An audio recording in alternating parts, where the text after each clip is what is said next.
இந்த ரங்க ராஜபக்சவின் உடலில் வெட்டுக்காயங்கள் காணப்படுகின்றன. ஆனால் மரணம் குறித்து எந்த ஒரு விசாரணையும் நடத்தப்படாமலேயே இது ஒரு தற்கொலை என போலீசார் ஊடகங்களுக்கு கூறுகிறார்கள். அடுத்தது சுகாதார அமைச்சு 4 அடங்கிய குழு ஒன்றை நியமிக்கிறது. அந்த 4 அடங்கிய குழுவின் பணி என்ன? மரணத்திற்கான காரணத்தை கண்டறிவதே அவர்களின் பணி.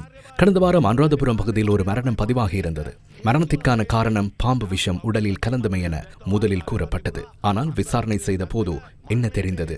அவரது படுக்கையில் ஒரு பாம்பு கொண்டு வந்து போடப்பட்டுள்ளது. அப்படியானால் அது ஒரு கொலை. அதனை கண்டறிய வேண்டியது மரண விசாரணை அதிகாரியின் பணி. அது சட்ட வைத்திய அதிகாரியின் பணி அல்ல. மரணத்திற்கான காரணத்தை கூறுவது மட்டுமே சட்ட வைத்திய அதிகாரியின் பணி. நீங்களும் ஒரு வைத்தியர் அல்லவா? உங்களுக்கும் அது தெரியும். அப்படி இருக்க ஏன் இவ்வளவு கட்டாயமாக இது ஒரு தற்கொலை என்று நிரூபிக்க முயற்சிக்கிறார்கள்? ஏன் அப்படி? அதனாலேயே கௌரவ சபாநாயகர் அவர்களே, சந்தேகம் எழுகிறது.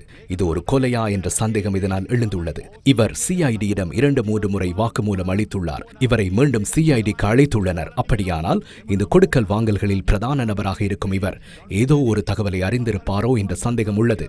அந்த சந்தேகத்தை மூடி மறைக்கவே இந்த விவாதத்தை வழங்க மறுக்கிறார்கள்.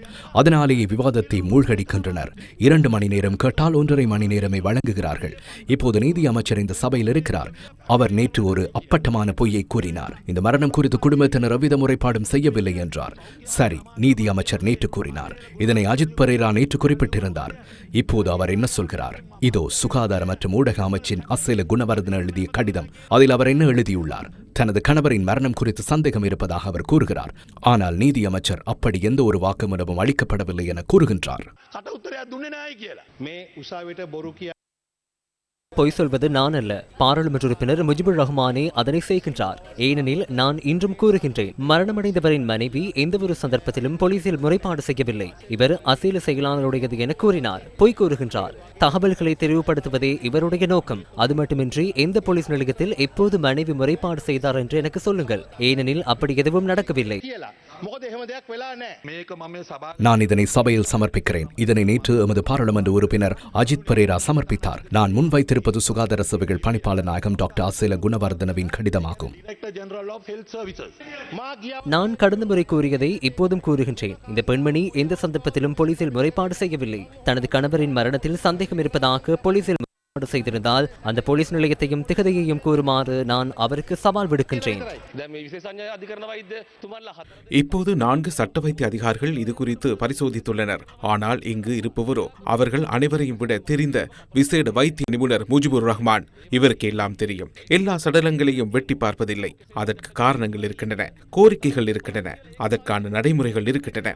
சுகாதார சேவைகள் பணிப்பாளர் நாயகத்தின் கடிதத்தை 2 முறை குறிப்பிட்டு குடும்பத்தார் முறைப்பாடு செய்தார்கள் என்று காண்பிக்க அவர் அதை பயன்படுத்தினார். அது எவ்வளவு கீழ்த்தரமான செயல்!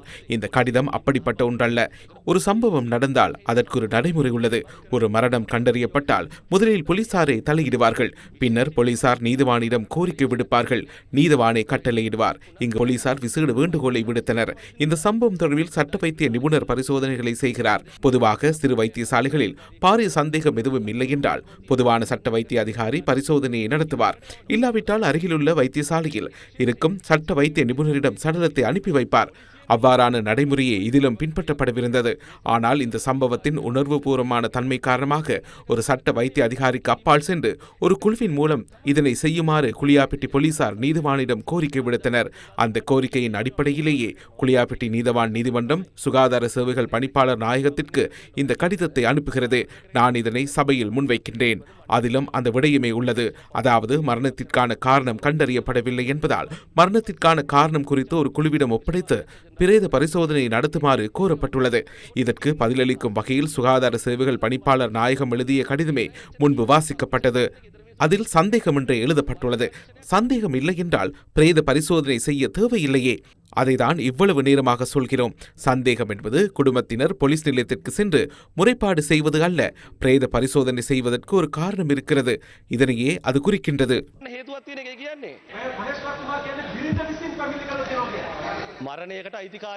ஒரு சடலத்திற்கு உரிமையாளர் ஒருவர் இருப்பார். மனைவி அல்லது பிள்ளைகள் யாராவது ஒருவரை அதனை செய்வார்கள்.